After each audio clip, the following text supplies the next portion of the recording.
سے ہوا تو ہجرتوں کو کیوں بھولتے ہیں؟ میں یہ کہتی ہوں ہمارے یہاں ہجرت کیوں رواج پذیر نہیں ہے؟ جب یہ مہینہ آئے تو ہر کوئی ہجرت کی بات کیوں نہ کرے؟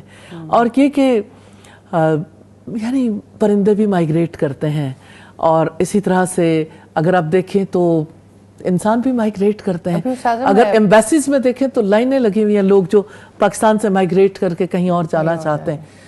تو وہ مائیگریشن وہ یعنی جو ہجرت اللہ تعالیٰ کے لیے ہوئی، وہ امیگریشن جو اللہ تعالیٰ کے لیے ہوئی اور اللہ سبحانہ تعالیٰ کی خاطر، اس کے دین کی سربلندی کی خاطر سب کچھ ہوا، اس کو سامنے لانے کی بہت زیادہ ضرورت ہے. اور وہ جو قومیں اپنی ہسٹری کو، اصل ہسٹری کو بھول جاتی ہیں، پھر وہ تبھی تو ناپید ہونا شروع ہو جاتی ہیں. میرا بہت دل چاہتا ہے کہ ان دنوں میں کوئی نہ کوئی ایسے ایونٹس ہوں جہاں اونٹوں کی سواریاں ہوں، جہاں پہ لوگ دور سے جیسے یعنی قافلوں کو ریسیو کرنے کے لیے پہلے جایا کرتے تھے لوگ جائیں، یہاں پہ طلع البدر علینا کی صدائیں بلند ہوں، اور پھر نبی صلی اللہ علیہ وسلم کے لیے جو ہے وہ بہت ساری اور اچھی باتیں اور بہت سیرت کے پروگرامز بھی ہونے چاہیے اسماء و صفات کے ساتھ. اور مجھے لگتا ہے سیکرڈ منتھس کے حوالے سے بھی ہمارے یہاں کسی کو کوئی آئیڈیا کوئی آئیڈیا نہیں ہے کہ اس مہینے میں کیا کرنا ہے.